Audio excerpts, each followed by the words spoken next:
Buonasera a tutti, siamo da casa mia insieme a Vitalina per presentare l'ultimo libro di Michela Capone ed è già estate. È il terzo appuntamento della rassegna di primavera e quest'altro è stato fortemente voluto perché Michela Capone è una nostra assidua amica degli incontri letterari. È già stata da noi la prima volta almeno 8 anni fa, quando ha presentato il libro Quando impari ad allacciarti le scarpe, che era un romanzo del 2009, un libro del 2009, poi è venuto 3 anni dopo con Per sempre lasciami, e poi abbiamo nel 2014 anche Ascoltami le parole di Figli spezzati. Quindi siamo veramente molto felici di averla di nuovo con noi. Questa rassegna è stata organizzata con il patrocinio dell'amministrazione comunale. E sottolineo ancora 2 appuntamenti, uno venerdì prossimo e uno subito dopo Pasqua, di cui vi parleremo. Innanzitutto un caloroso saluto a Michela. Ciao Michela. Buonasera a tutti, grazie. Benvenuta. Ciao Michela.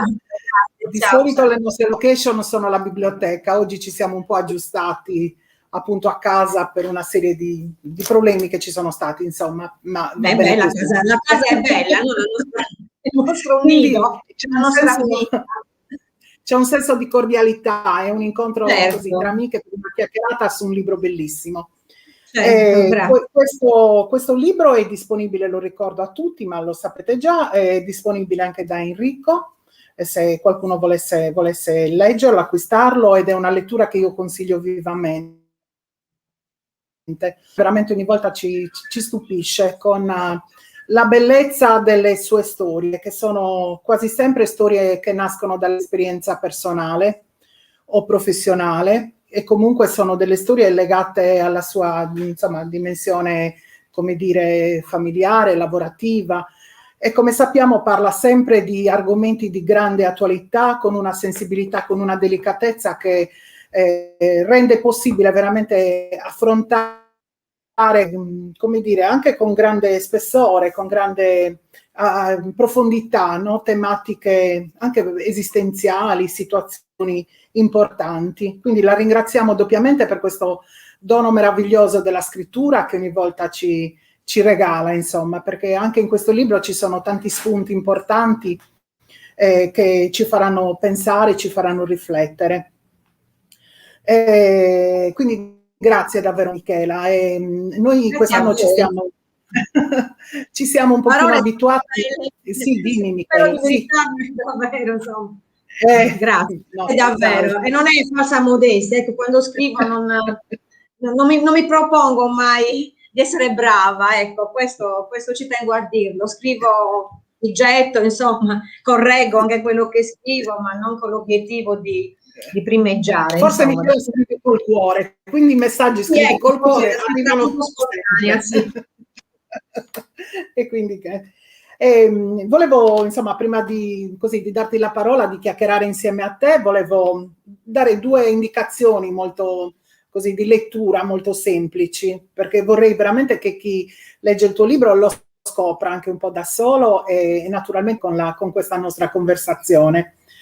Questa è una storia meravigliosa perché è una storia familiare, è una storia di 3 donne, quindi una figlia, una mamma e una nonna, e quindi il rapporto generazionale è uno dei temi veramente fondanti di questo tuo libro. E naturalmente 3 generazioni diverse, andiamo insomma dall'oggi o comunque da questi ultimi anni a diciamo 2 momenti diversi, uno addirittura arriviamo al periodo della guerra, no? Della seconda guerra, un altro che invece va verso gli anni 60, 70, quindi veramente 3 donne che vivono momenti completamente diversi della società, della storia, delle come dire, anche delle possibilità economiche, sociali, culturali che erano possibili, insomma, in quegli anni. E già questo è uno spaccato importante della nostra Sardegna. A questo noi aggiungiamo un altro tema che è veramente un tema umanissimo e che tu riesci a trattare con grandissima delicatezza, nonostante, come dire, la ruvidezza del tema, è il momento in cui ci si prepara, insomma, piano piano a lasciare queste persone care, o per la malattia o perché subentrano altre situazioni, e quindi veramente è un modo per scrivere, per consolarsi, per capire, per ricucire, quindi ci sono veramente tanti verbi che vengono in questa relazione d'amore, insomma, familiare, che tu descrivi così bene. Io non voglio dire altro, magari parliamo, approfondiamo qualche aspetto, leggeremo delle piccole cose, però voglio veramente che siano i lettori a scoprirti ancora una volta.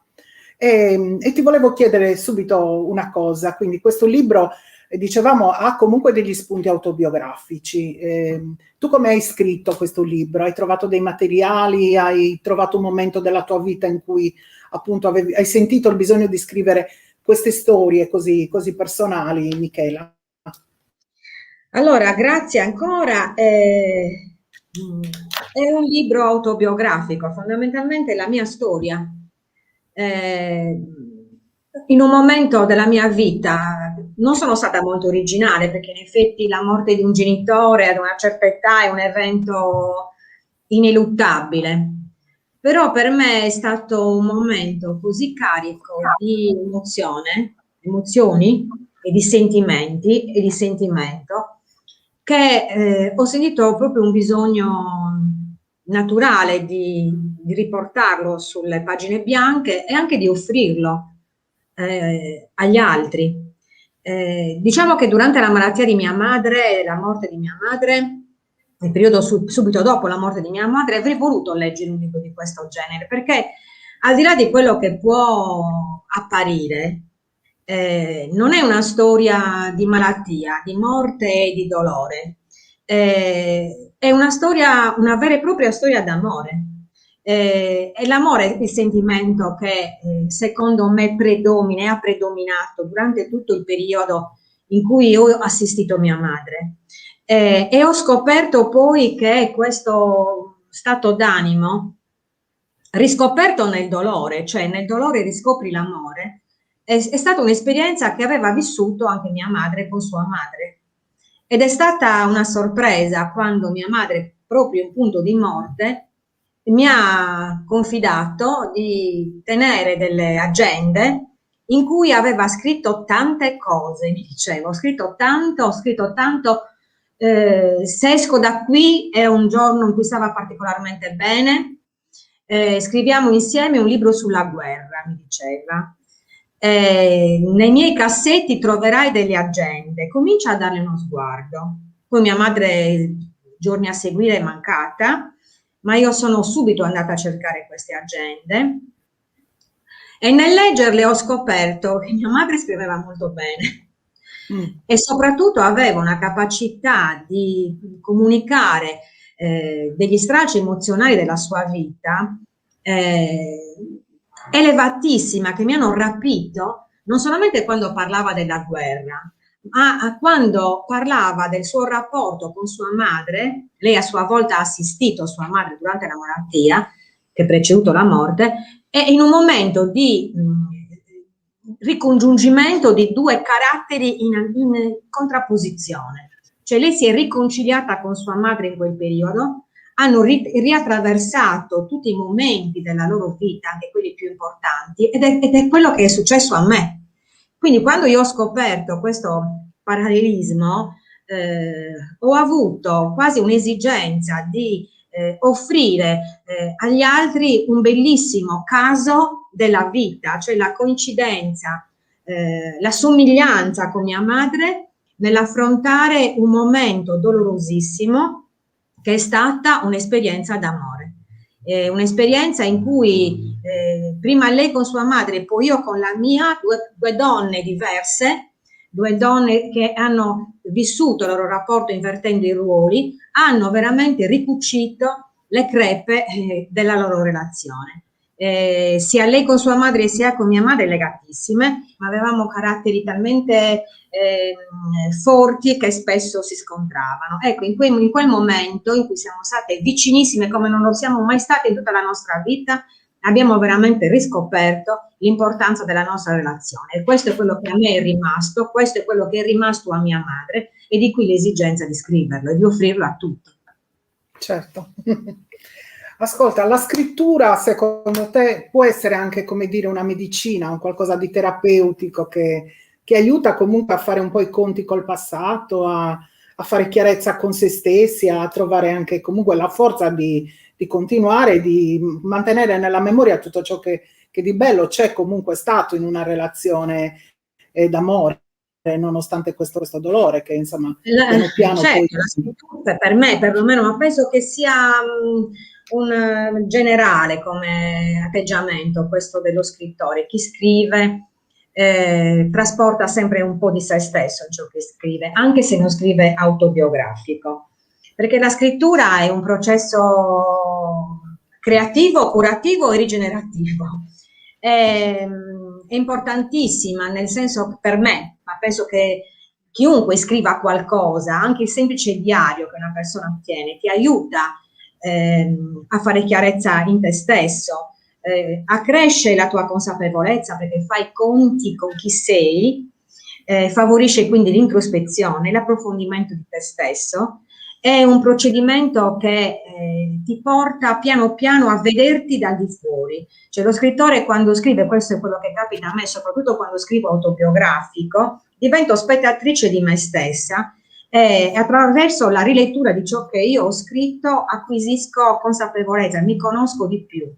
Ed è ovviamente terapeutico perché ti aiuta anche a rielaborare emozioni che non sono proprio belle. Cioè in questo libro io attraverso la scrittura ho proprio rielaborato emozioni quali la paura, il dolore, la sensazione di morte, di strappo, perché attraverso il riattraversare con la penna o col computer in questo caso quello che mi è accaduto, ho scoperto che il dolore mi ha offerto una occasione preziosissima. Quindi la scrittura è sicuramente, per me lo è stata, curativa e rigenerativa. I ricordi arrivano, come dire, anche un po' casualmente, oppure, che ne so, fotografie, episodi che ricordi con, non so, con i familiari, oppure veramente tutto molto casuale, così come ti ritorna alla memoria? No, non ho costruito attraverso fotografie, interviste a persone che sono state parte della mia famiglia, di quella storia in particolare. La guida è stata sicuramente la scrittura di mia madre. Mia madre ha scritto tanto, io ho riportato molte parti, quasi integralmente. E man mano che riportavo le sue parti, maturavo quello che avrei dovuto scrivere. È stata solo la memoria che mi ha aiutato a ricucire episodi che con mia madre abbiamo rivissuto nel momento in cui siamo state insieme. Noi abbiamo vissuto in simbiosi per 9 mesi. Io per 9 mesi mi sono dedicata completamente a lei. E quindi nelle serate che trascorrevamo insieme abbiamo parlato come mai abbiamo fatto nella nostra vita, ore e ore e ore di ricordi che si sono aperti di fronte a me attraverso anche la sua ironia, perché mia madre era molto ironica e non è stata mai, non ha mai ceduto alla malattia, cioè è sempre stata una donna forte, estremamente ironica, che mi ha aiutato a, ti ricordi com'eri? Ecco, ti ricordi com'eri legata a me? Ecco, su questo lei puntava molto. E così tutti questi episodi che con lei abbiamo ricordato sono rimasti impressi, sono stati risvegliati nella mia memoria, e così come li ho ricordati con lei, li ho trasferiti nel libro. Quindi nessuna foto, ma solo la parola e la scrittura di mia madre. Mi hanno aiutato a ricucire un po' le esperienze passate, con lei ovviamente. Ascolta, in questi 9 mesi in cui siete state così tanto assieme, poi anche quando ti sei messa a scrivere, insomma, hai scoperto delle cose che magari a cui prima non avevi dato importanza o di cui non ti eri accorta? Degli aspetti di tua mamma? Allora, mia madre durante la malattia è stata mia madre, quella di sempre, col suo bel carattere, non l'ha mai persa la sua forza, sino al giorno prima di morire, anzi sino al giorno prima di entrare in coma. è sempre stata bella battagliera, mai lamentosa, sempre col sorriso, abbastanza fatalista, non è stata mai una mamma, era malata, sì, però non ha mai avuto le caratteristiche dell'ammalato, che ti chiede continuamente cura.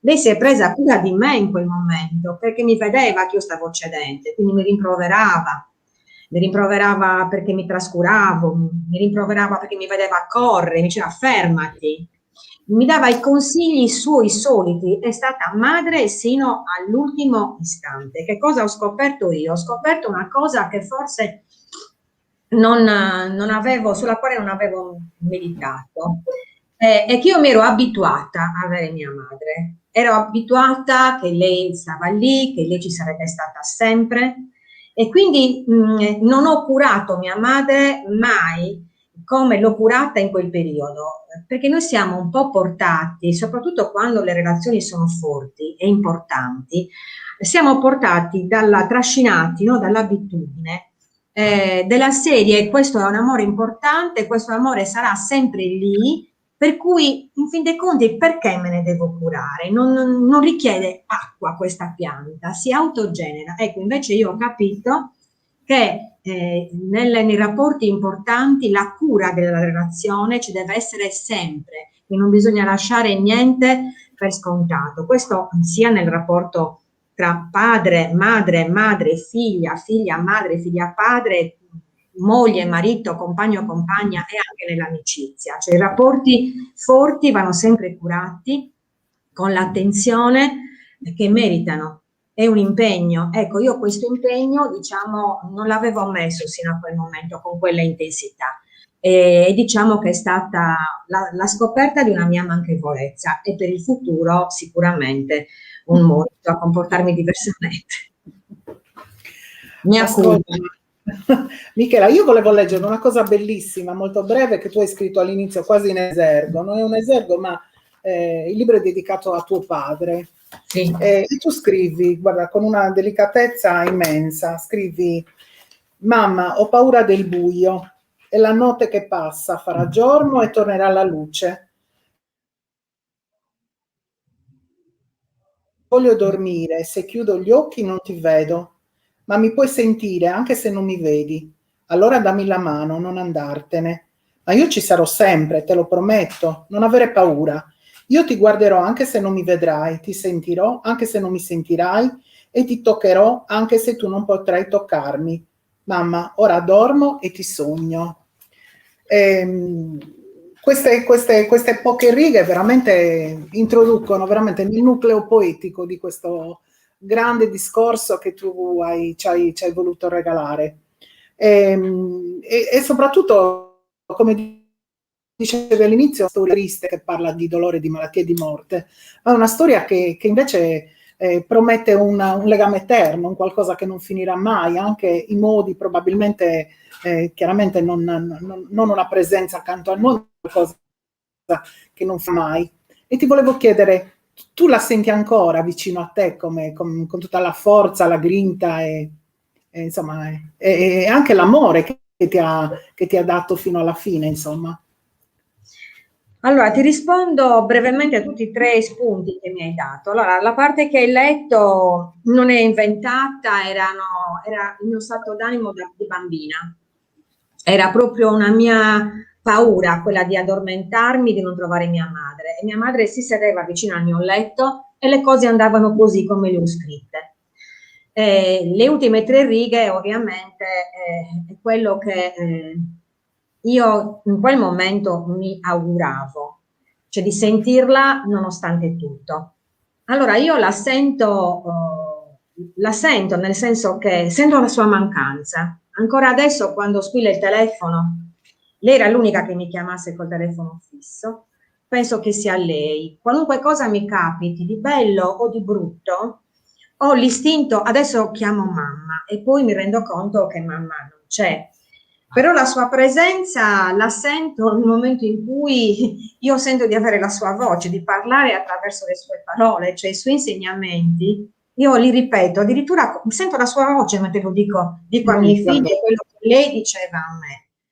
E quindi, oppure la rivedo quando guardo mie figlie e noto che sorridono come lei, che hanno lo stesso sguardo. Ecco, mia madre c'è anche attraverso loro. Lei diceva una cosa, nei suoi scritti c'era una frase bellissima, una frase che mi ha colpito, che ho anche riportato. Dice: noi siamo gli artisti delle nostre vite e un artista non muore mai. Il significato di questa frase è tutta nella mia vita senza di lei. Lei è stata veramente artista, nel senso che ci ha amato e mi ha amato in maniera così intensa e totalizzante, mi ha lasciato il testimone, un esempio che posso dire che la sua vita è stata un'opera d'arte della quale godiamo non soltanto io, ma anche le mie figlie. E in questo senso penso che mia madre veramente non morirà mai. Continua a vivere in voi, insomma, con i vostri... Sì, non è retorica, perché certo. Cioè, non è retorica, penso che la mancanza di una persona cara si senta sempre. È ovvio questo, però io l'ho scritto anche nel libro. Il libro termina con una visione onirica, no? Ed è come io mi sono immaginata, mia madre che saluta una delle mie figlie, a cui lascia il testimone, la prosecuzione della vita, e che questo è derivato dal fatto che lei è stata una donna da noi molto amata. Il suo amore, l'amore che noi sentiamo per lei tutti, non penso che non finirà mai, così come l'amore che sento per mio padre, che mi ha portato a dedicargli un libro. Lui era ancora in vita, mi aiutava a correggerlo senza sapere che cosa stavo facendo, perché io ero ammalato in quel periodo a casa mia con me, io scrivevo, lui correggeva le forme verbali, però non sapeva che cosa stavo scrivendo. Però anche lui, che poi se n'è andato poco dopo, ci ha amato, noi lo abbiamo amato, i miei genitori sono sempre presenti nella mia vita, nella vita dei nipoti, che ancora li ricordano con un amore immenso, insomma, hanno seminato bene, diciamo così. Non è da tutti, non è da tutti. Nel libro c'è la figura della mia bisnonna, c'è la figura di Pasquale. Anche riuscire a proporre un modello così importante, certo. Sì, certo, ma non è scontato, perché ti ripeto, quando io ho letto il libro di mia madre, le agende, che poi le parti le ho scritte nel libro, la figura della mia bisnonna traspare nella sua negatività, nella sua anaffettività. È un ricordo che mia nonna e mia madre avevano, un ricordo vago, un ricordo non estremamente positivo, quindi non è scontato, perché evidentemente la mia bisnonna non è stata proprio un'artista, in senso sentimentale, ovviamente. Ascolta, io ho notato una cosa, queste due donne così importanti, così forti, non hanno un nome, non c'è il nome di tua mamma, non c'è o almeno io non l'ho letto, non so se mi sbaglio, volutamente non hai voluto dare un nome, quasi per rendere più universale, come dire, l'esperienza che stavi raccontando. Io pensavo così. Non ho la pretesa di insegnare niente a nessuno, però certamente questo fa parte del mio scopo, cioè oggettivizzare al massimo la mia esperienza, perché diventi conoscenza di tutti. Ecco, il libro racconta una storia e il mio scopo era quello che potesse essere il più possibile una storia di tante persone, di quelle che ovviamente sceglieranno di leggere il libro. E attraverso questo meccanismo io sono diventata spettatrice di me stessa e mi ha aiutato moltissimo. Quindi ci sono due finalità, una letteraria e una estremamente egoistica, che è quella di vedermi da di fuori, di essere aiutata attraverso una scrittura più oggettiva possibile. Leggo un'altra frase che veramente, non so, ti ho interrotto, no? Abbiamo finito. No, avevo terminato, tranquillo. Ascolta, c'è una frase meravigliosa, c'è un pezzetto meraviglioso ad un certo punto. Un attimo solo, deve essere qua. 24, sì. Allora, parli dell'amore, dei tipi di amore. Un attimo solo.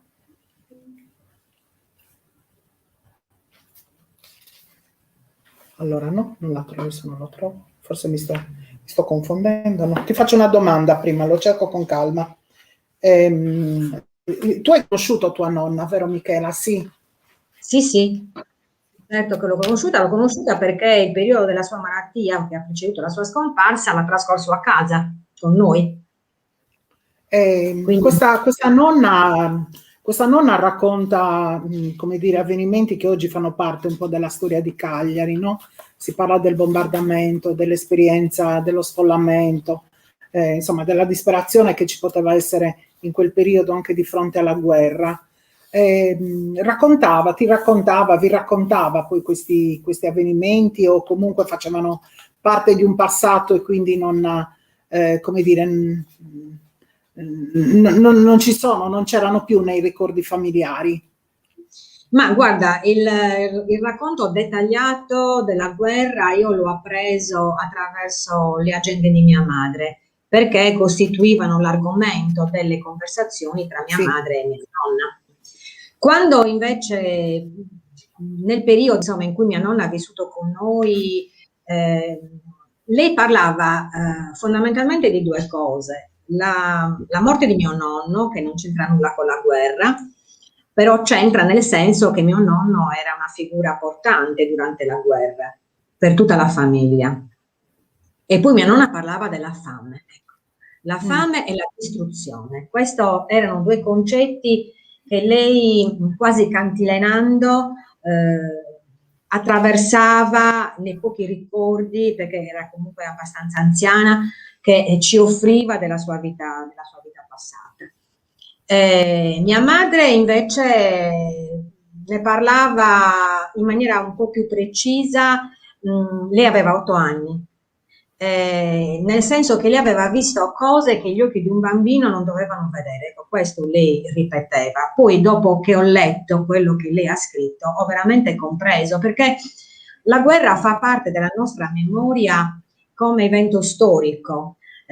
Io sapevo che c'è stata la guerra, però sentire poi le loro poche parole, ma poi così ben approfondite da mia madre nelle agende, mi hanno veramente messo in contatto con una realtà che è bene che faccia parte di noi. Noi dobbiamo ricordare quel periodo perché deve far parte della nostra memoria.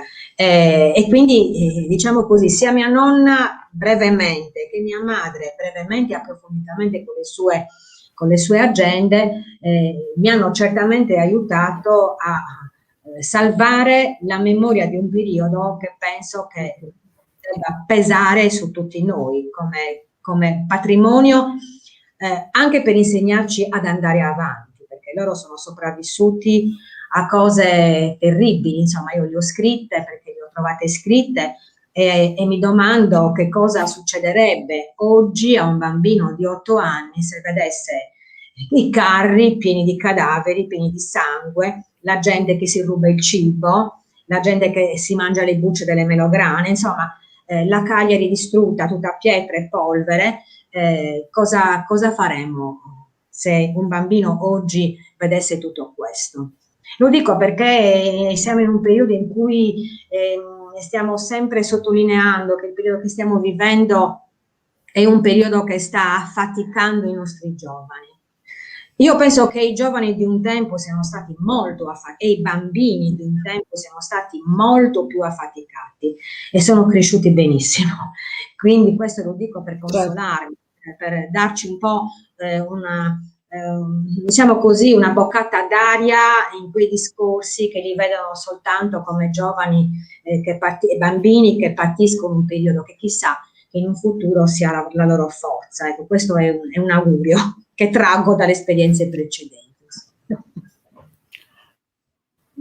Libro in cui mi ci sono ritrovata in quanto figlia, soprattutto in alcune parti, che dico mi è piaciuto molto, soprattutto nelle prime pagine mi ha colpito una frase: vorrei dimenticare, non posso dimenticare. Era il pensiero penso fosse di sua mamma, che era stata colpita, diciamo, era sofferente, aveva ancora di questa sofferenza legata proprio alla guerra, di quando bambina seguiva la mamma per andare nel rifugio e lei avrebbe voluto che la mamma le desse la mano, invece la mamma aveva l'altra bambina più piccola e non gliel'ha data. Questo ha lasciato, penso, una sofferenza molto profonda nella bambina, che lo ricorda da grande e pensa di non riuscire a dimenticare. Invece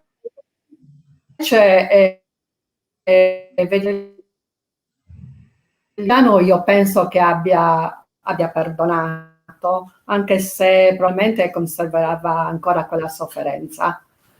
Io le chiedo, cioè, si riesce a perdonare, ma si riesce anche a dimenticare, oppure la sofferenza resta, il dolore, il ricordo e il dolore conseguente resta? Allora, penso che l'abbia scritto mia madre, ma penso che sia una grande verità. Per dimenticare bisogna ricordare. Se no, che cosa dimentichi? Se non qualcosa che la memoria sta facendo riaffiorare. La memoria ci aiuta perché siamo depositari dell'oblio. Alla fine la memoria cosa fa? Traveste di bellezza le esperienze negative. Non fosse altro perché sono trascorse e ci hanno lasciato vivi in questo caso, indenni. E a volte è bello sentire una persona anziana che parla della guerra, perché proprio ne parla, e mia nonna lo ha preso attraverso le pagine di mia madre, ne parla con un vero quasi di nostalgia. E mia nonna dice a un certo punto a mia madre: sto ricordando, ma ricordo una cosa, che in quel momento io ero giovane, in quel momento io avevo la mia famiglia, avevo tuo padre, ecco questo. Quindi a volte la memoria fa così, cioè seleziona anche nel ricordo più negativo qualcosa di bello da salvare, è questo che ci consente di andare avanti.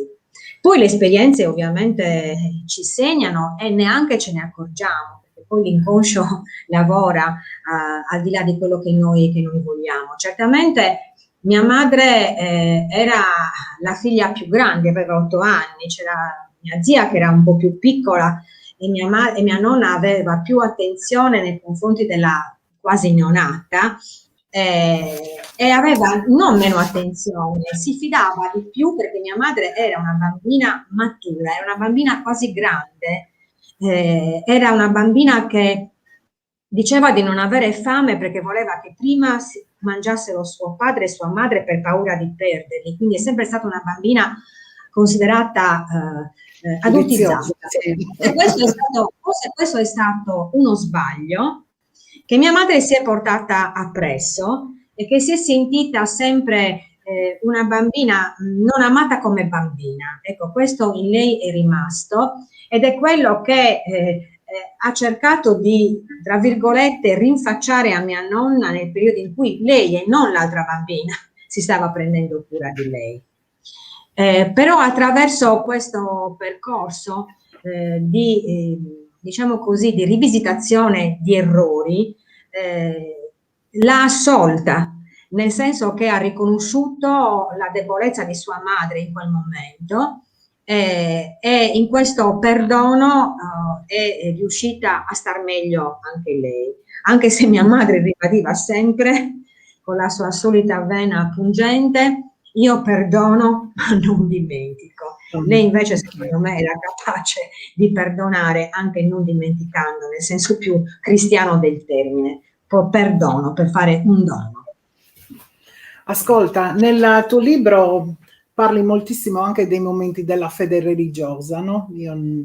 È come, certo, una richiesta d'aiuto, qualcosa che ci avvicina a qualcosa di cui abbiamo estremamente bisogno. E dalla tua esperienza, in che modo la fede può aver aiutato, non so, tua madre o tua nonna Beh, mia nonna era ad affrontare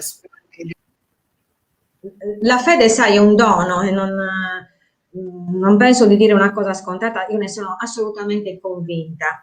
Mia nonna era sicuramente una donna di fede, mia madre pure, però sia l'una che l'altra dicevano spesso di di bisticciare con Dio, ecco. Soprattutto mia madre ripeteva, mi sa che Gesù, lei si chiamava Gesuina tra l'altro, si è dimenticato di me. Mia nonna, quando parlava di quello che aveva comunque trascorso, perché mia nonna è stata una donna, devo dire, felice ma anche infelice, vedova presto, con tre figlie, ha conosciuto la difficoltà economica, oltre che la guerra, insomma ha conosciuto tante cose tristi, diciamo così, ha vissuto anche tristemente, oltre ad avere brave figlie, e quindi spesso lo diceva anche lei, Gesù Cristo in sardo, mi ha lasciato in Tunisi, però lei prendeva il rosario e pregava, ecco. Invece mia madre si arrabbiava un po' di più, ecco.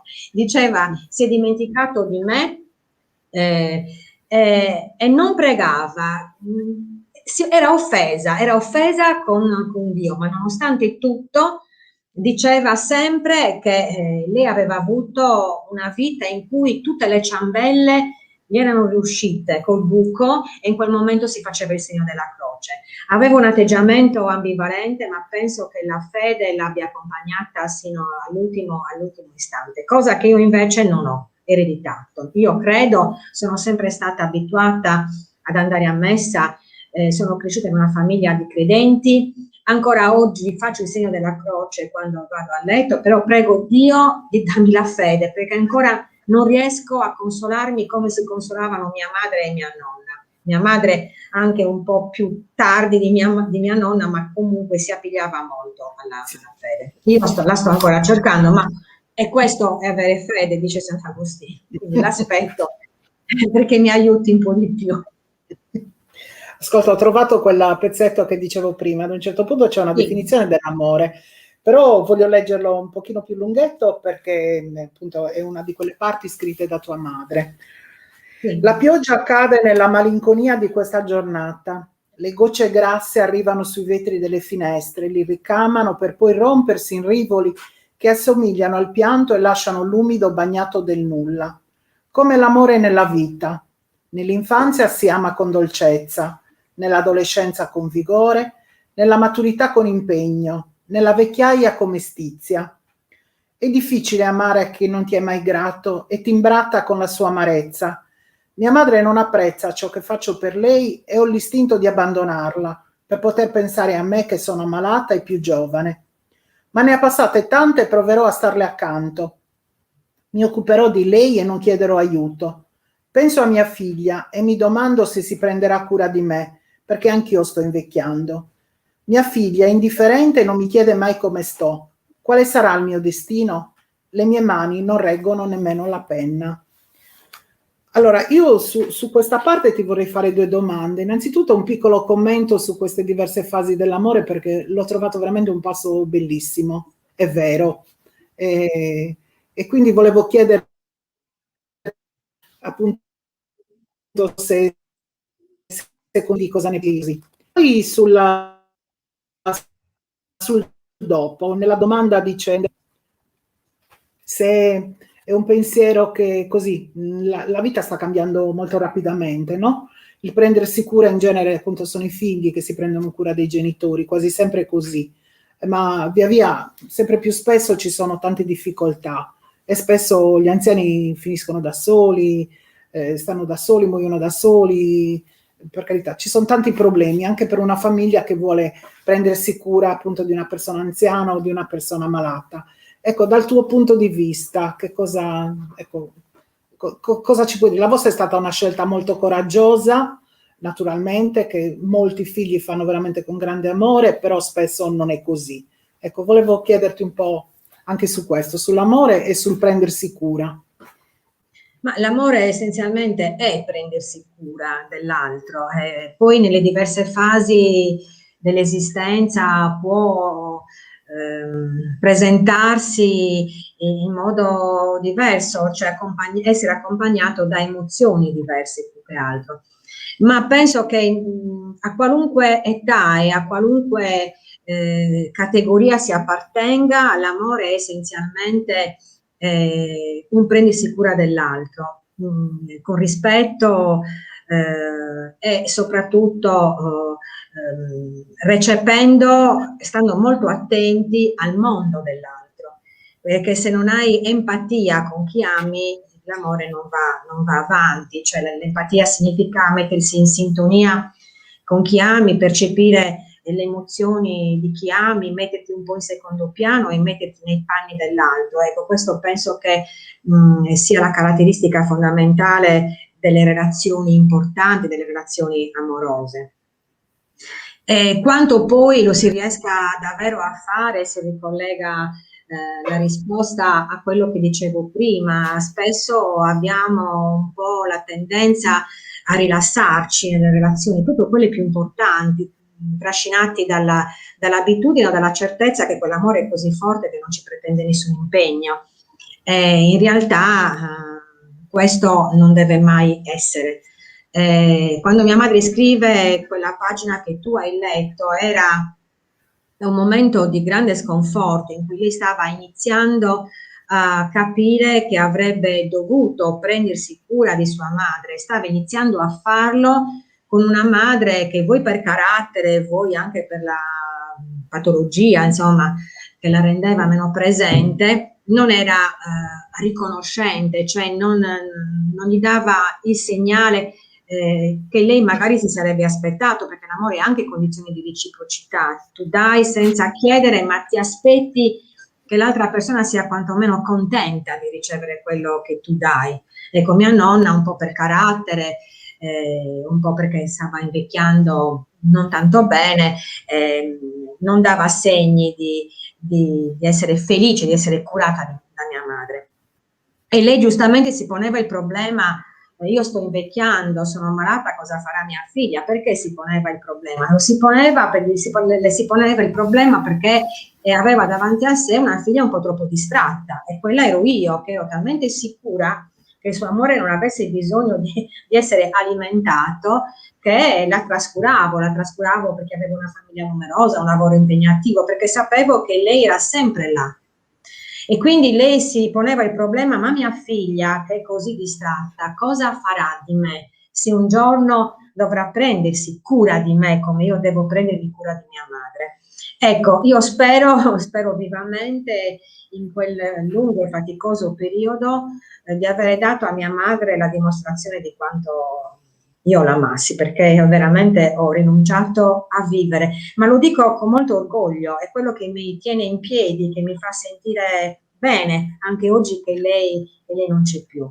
Io veramente mi sono dedicata a lei, con rimpianto dico, come non ho fatto in altri periodi in cui lei l'avrebbe potuto godere di più, insomma. Però spero veramente che se ne sia accorta, più di mia nonna magari.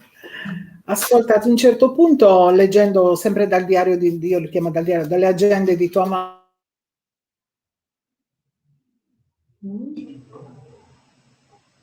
una passeggiata, uscire a fare due compere, pensare, ecco, ritagliarsi un piccolo pomeriggio tutto per sé, era comunque del tempo che veniva sottratto alla mamma, lo dicevi anche tu prima.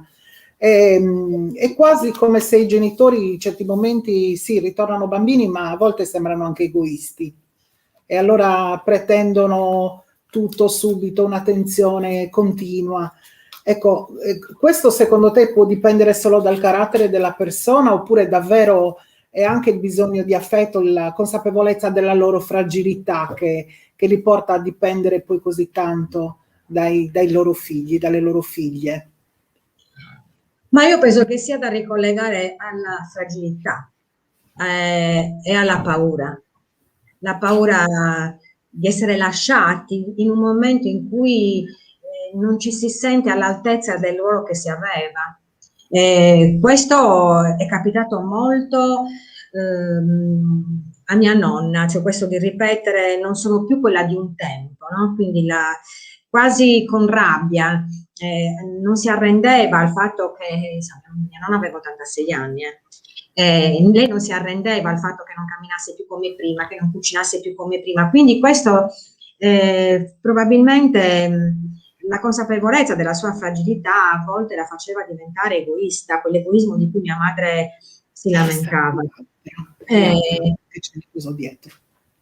Mia madre, devo dire che egoista nel periodo della malattia non lo è mai stata, nel senso che lei non mi ha mai chiesto nulla come era nel suo carattere, ero io che andavo incontro a lei, però era un'anziana particolare. Penso che se un anziano reclama cura, reclama attenzione, esterna così la sua fragilità, vada assolutamente compreso da chi è più forte. Non devo insegnarlo, perché penso che l'amore ci porti a fare anche questo. I figli, anche se non è sempre così, perché non tutti i genitori hanno fatto bene il genitore, ma chi è riuscito ad amare ed essere amato, penso che sia da aiutare sempre, ma si aiuta con più dedizione, con meno sacrificio, con meno sacrificio. Il sacrificio lo si fa sempre, ma con meno sacrificio. Ascolta, in questo tuo grande libro tratti anche il problema, poi, come dire, quelli che sono i problemi quotidiani, no? Avere bisogno di qualcuno che possa entrare nelle nostre case, occuparsi delle persone care per lungo tempo, la ricerca di una badante o di un'infermiera o di persone che in quel momento veramente siano un aiuto prezioso. E insieme la difficoltà spesso della persona anziana ad accettare questa loro, come dire, fragilità, e quindi il bisogno di ricorrere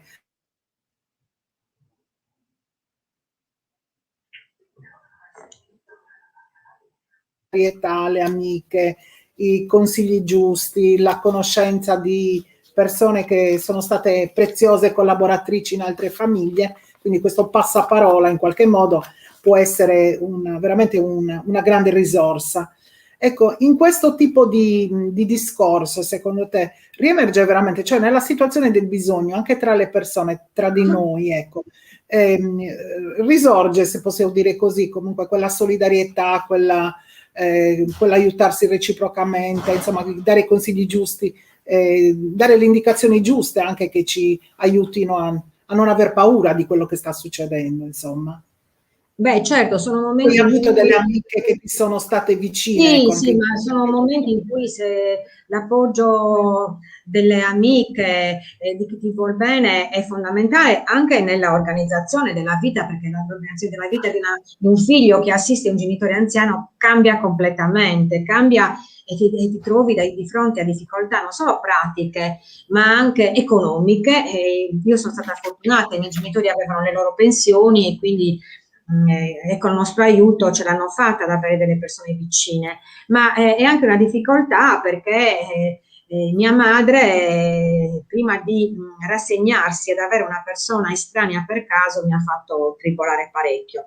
Però poi ha prevalso il buon senso, io sono stata aiutata da amiche che mi hanno, diciamo così, indirizzato verso la persona giusta che poi non è arrivata subito, perché purtroppo i casi della vita ti pongono anche di fronte persone non proprio all'altezza della situazione, ma poi le persone giuste erano due, sono arrivate e con loro ancora ci sentiamo. Ecco, sono persone che sono entrate nella nostra vita familiare, che mia madre ha accolto con la sua solita, con il suo solito garbo, con la sua solita empatia, e che ancora oggi fanno parte della mia vita, ci sentiamo, e quando loro hanno bisogno io le aiuto e aiuto anche delle amiche qualora si rivolgano a me. Io ci sono sempre, sarò sempre a disposizione per quello che posso dare, cioè posso mettere veramente la mia esperienza pratica e vissuta a disposizione, se posso, e quindi penso che i problemi, se si sta insieme e ci si aiuta a vicenda, e quindi se scatta la solidarietà, siano ovviamente inferiori. Certo, il problema è un problema che è economico e non tutte le persone possono permettersi di pagare una badante.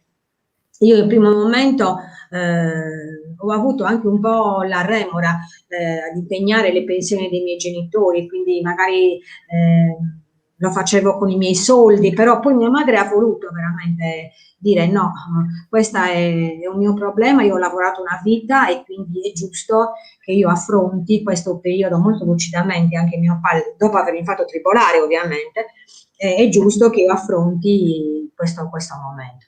Poi ovviamente le difficoltà dipendono anche dal carattere degli anziani. Mia nonna è stata, diciamo, una donna abbastanza, da questo punto di vista, antipatica, posso dire così, nel senso che non le trattava più tanto bene. Per lei era veramente una deminuzio avere a fianco una persona che la aiutava ad andare in bagno. Mia madre è stata più ragionevole. E spesso gli anziani reagiscono così, e allora bisogna veramente essere parare i colpi, perché comunque le persone che aiutano gli anziani sono persone che, insomma, degne di rispetto, anche se purtroppo riconosco che non è un lavoro che possono fare tutti. Per tutti. Quindi spesso se l'anziano si lamenta può esserci anche una ragione, non possono farlo tutti. Sua nonna pare dal testo che aveva un carattere piuttosto forte, volitivo, però anche duro, diciamo, forse sì, anche un po' glaciale, lei dice.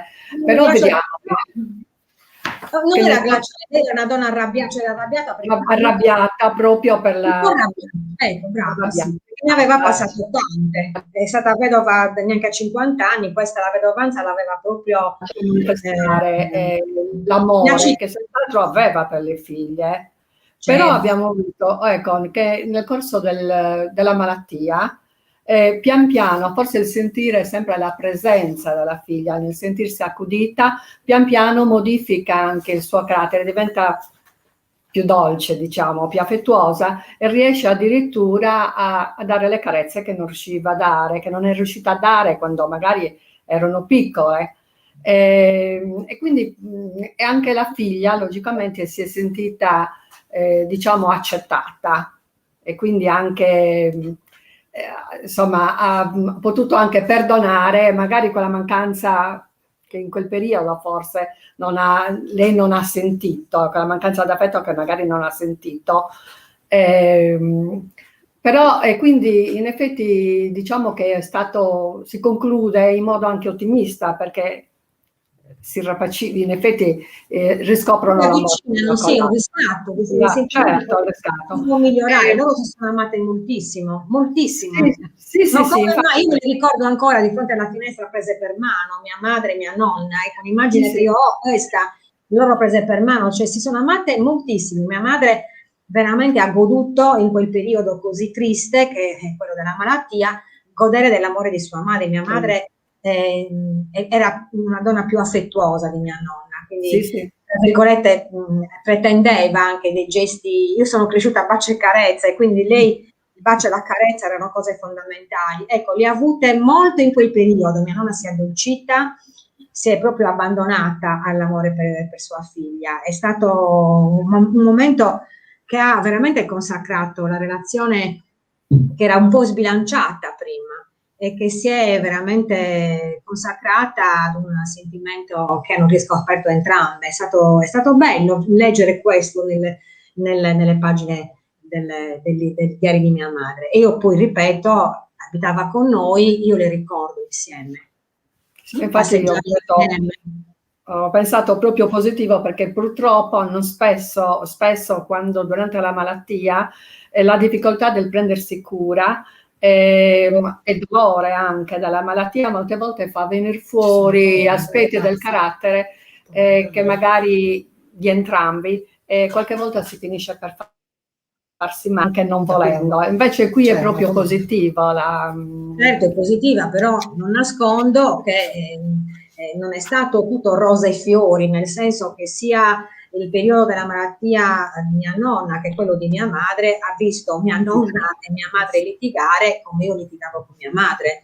Abbiamo attraversato dei momenti di grande contrasto, ma proprio moltissimo contrasto. Io che uscivo, che sbattevo la porta, poi tornavo, poi le chiedevo scusa, ma non faccio, voglio dire, fanno parte anche dell'ambivalenza di un sentimento che deve anche essere caratterizzato dal conflitto, perché il conflitto è assolutamente sano, se alla fine viene ben gestito, ti regala qualcosa di più. Quindi è accaduto a mia madre, è accaduto a me, ed è stato bello anche litigare. La nostra vicinanza è stata anche quella nel litigio, così come quella da mia madre e mia nonna, e come quella che capita a tutti: quando si litiga ci si ama di più. Ci siamo. Non si litiga con chi non si ama. Chi non si ama si lascia andare all'indifferenza, non merita neanche conflitti. Penso questo. Michela, ti volevo leggere così un messaggio che ha mandato Daniela Concas adesso. Le parole pronunciate ora dalla scrittrice sono le stesse che io posso dire dell'esperienza che ho vissuto con mia madre. Mentre ascolto questa conversazione un brivido mi scorre sulla schiena e mi sembra che mia madre sia qui e sorrida annuendo. Semplicemente grazie. Grazie alla lettrice futura e all'ascoltatrice. Grazie perché veramente ho raggiunto con queste parole, mi sembra di aver raggiunto quello che volevo raggiungere, cioè oggettivizzare una storia che è la storia di tutti noi. Tutti noi abbiamo avuto dei genitori a questa età, dei genitori che abbiamo amato, odiato, con cui ci siamo scontrati, che magari un giorno accudiremo, che abbiamo accudito o che un giorno perderemo. Però io penso che essere figli sia sempre un grande privilegio, più che essere genitori, in qualunque momento, anche in quei momenti più brutti, sì, in cui mi sono sentita figlia anche quando facevo la madre a mia madre.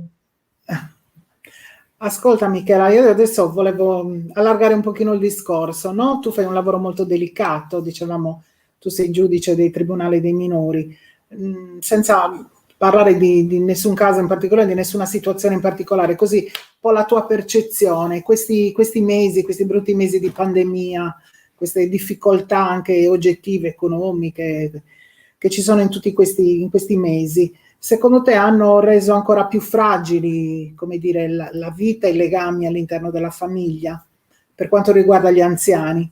E invece per quanto riguarda i ragazzi, come è cambiata veramente anche la vita, le relazioni, le speranze per il futuro, le certezze che si costruiscono giorno per giorno? Ma guarda, per quanto riguarda questo periodo, penso che è un periodo che ci sta facendo un po' soffrire tutti, a parte la sofferenza che deriva dalla difficoltà economica di molte categorie, è una sofferenza proprio psicologica ed è quella che deriva dalla inevitabile solitudine a cui si va incontro. Non tutti hanno infatti la fortuna di avere una famiglia o comunque una vita accanto a qualche familiare. Esistono tante persone sole e tra queste sicuramente ci sono gli anziani che sono costretti, se ancora autonomi, a rinunciare a degli affetti fondamentali, che sono quelli che riempiono gli ultimi sprazzi di vita. E poi la cosa più tragica, che è quella che mi fa soffrire al pensiero, è la solitudine degli ammalati. Ecco, vecchi o giovani che siano, di vivere la malattia freddamente, senza poter vedere o toccare una persona che ami, penso che sia la violazione di un diritto fondamentale, che purtroppo la situazione induce per prudenza a sacrificare, ma è una cosa veramente, veramente triste. Il problema dei giovani, insomma, questo credo che mi ricollega a quello che ho detto prima, è un periodo triste anche per loro, per tutti. E io credo e spero veramente che sia un periodo che porti in loro qualcosa di positivo, perché almeno dia loro qualche anticorpo per affrontare la vita che al di là del periodo Covid non è sempre semplice.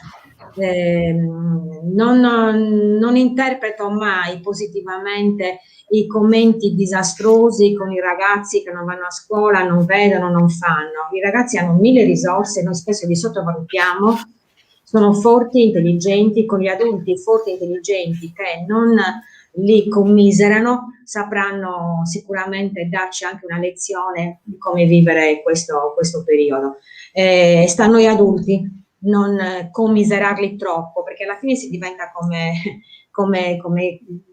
secondo come ci giudicano. Se i ragazzi si sentono condizionati da un giudizio di debolezza, alla fine si omologano a questo. Invece bisogna sempre incoraggiarli e e far capire loro che da un momento difficile ci si aspetta anche la capacità di fortificarsi in futuro e tollerare delle frustrazioni che la vita purtroppo ci presenterà sempre. Il futuro e poi deve essere rappresentato come qualcosa sempre di positivo, perché diversamente la depressione del ragazzo che è all'adulto che li prospetta solo è d'angolo. Secondo te i giovani hanno paura? Adesso quelli che ti capita di incontrare per il tuo lavoro, hanno paura oppure no? Si stanno semplicemente lasciando andare? Io sono un insegnante. Sì. E quello che vedo nei nostri ragazzi è proprio questo, cioè spesso anche ci sono anche cifre da abbandono scolastico, no? Adesso negli ultimi mesi.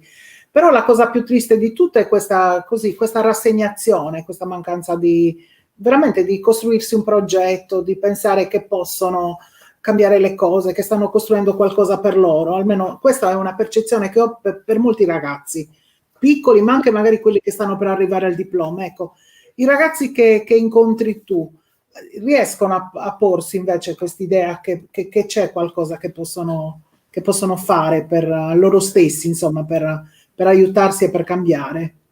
Ma sai, io penso che la responsabilità di certi atteggiamenti sia nostra, sempre nostra. Nostra come adulti, come genitori, come insegnanti, come giudici. Commettiamo degli errori, magari certe volte inconsci, anche nel modo col quale ci rapportiamo a loro. L'appellativo che spesso noi diamo ai giovani sempre, io lo sento ripetutamente, disimpegnati, demotivati, pigri, fannulloni, bulli, insomma diamo attraverso questi giudizi loro una rappresentazione di loro stessi sbagliata, il che può anche succedere che ci siano dei ragazzi fannulloni, disimpegnati. Allora io penso che anziché esprimerci in maniera giudicante, e parlo da giudice, sì, probabilmente dobbiamo cercare di ricavare da loro qualcosa di positivo, in qualche modo siamo noi che dobbiamo motivarli, siamo noi che dobbiamo offrire occasioni di crescita serena e comunque di una crescita piena, non vuota. Siamo noi che dobbiamo trasmettere i valori, cioè quando io mi trovo davanti a giudicare ragazzi che commettono reati, no? Anche contro la persona, i cosiddetti bulli che fanno del male proprio fisicamente, nel momento in cui li giudico non trascuro mai il fatto che loro vivono in una società dove la comunicazione è caratterizzata da prevaricazione, arroganza, violenza. E allora se noi siamo i primi a impostare le nostre relazioni così, cosa possiamo pretendere da loro che emulano, che ci guardano, che guardano cosa diciamo e soprattutto guardano cosa facciamo? E allora il mio ruolo di giudicante mi pesa tremendamente e cerco sempre di arrivare alla punizione e alla sanzione attraverso un percorso di responsabilizzazione che li qualifica anche in positivo. Solo così si riescono a ottenere risultati, anche attraverso la giustizia minorile, che è soprattutto una giustizia che non è solo giudicante e sanzionatoria, ma è una giustizia che deve cercare di aiutare a correggersi. Se però ci correggiamo noi è difficile ottenere dei risultati buoni.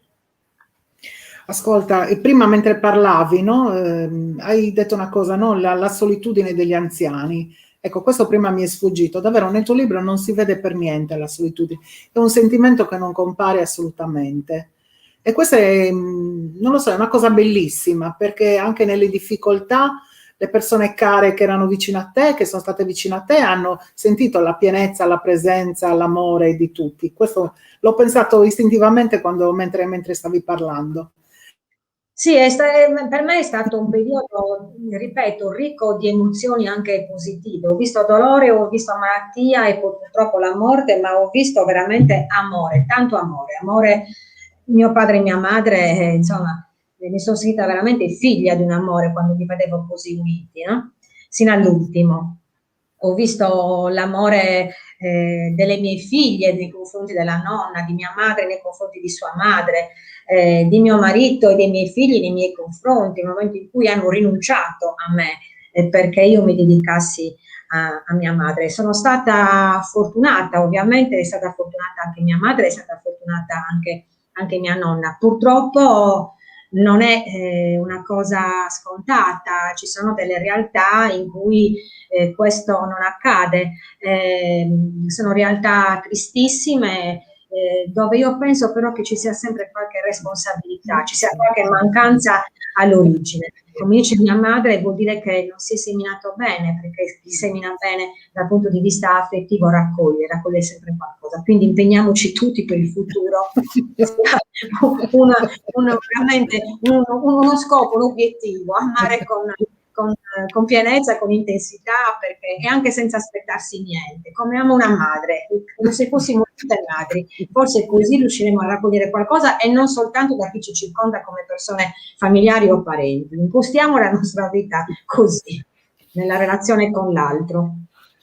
Grazie Michela per le tue parole, grazie per il tuo libro bellissimo, per la poesia. Grazie a voi, è una presentazione un po' che mi manca il contatto con tante persone, anche stringere la mano, perché sono stata cresciuta a bacio e carezze, questa è per me una grande rinuncia, ma è un grande comunque onore, perché insomma spero veramente che è un libro semplice, un libro per tutti, ma spero veramente che gli insegnamenti di mia madre si diffondano, perché ce ne sono tanti nel libro. Ascolta, stai preparando un altro libro? Stai scrivendo? Sono infermo biologico, perché è una situazione che psicologicamente mi pesa. Mi manca qualcosa, non so, è una difficoltà proprio emotiva che ho. A volte veramente sento la tristezza della solitudine. Per solitudine intendo i rapporti, non so, mi mancano i miei amici, mi manca la mia vita quotidiana, mi manca anche abbracciare mia sorella quando la vedo, baciare i miei nipoti, mi manca moltissimo, quindi questo incide sul mio umore, quando il mio umore, non dico basso, perché quando l'umore è basso scrivo, quando il mio umore è così superficie e galleggia non produco, però sono dalle mille risorse, sono una donna dalle mille risorse. Io ti ringrazio moltissimo anche per questa conversazione.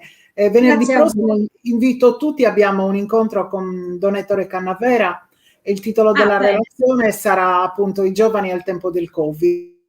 Continueremo insomma un po' ad affrontare anche i temi. Bisogna approfondirlo e bisogna veramente uscire dagli stereotipi dei giovani che stanno solo di fronte al computer e al telefonino. Aiutiamoli a fare qualcosa, anche poco. Ma siamo noi che dobbiamo spronarli. Io cerco di farlo. Ma poi non so se ci riesco, ma bisogna farlo. Grazie, poi anche perché sarà registrata l'incontro, quindi si potrà vedere anche su YouTube. Invito veramente a leggere il tuo bellissimo libro e a riscoprire anche quelli passati che ho nominato prima. E grazie ancora, davvero. Buon lavoro, grazie a te per la tua disponibilità. Sei veramente e vi abbraccio virtualmente con molto sacrificio. Abbraccio tutti. Grazie, arrivederci. Buonasera a tutti. A presto. Buona serata, arrivederci. Ciao Michela, grazie.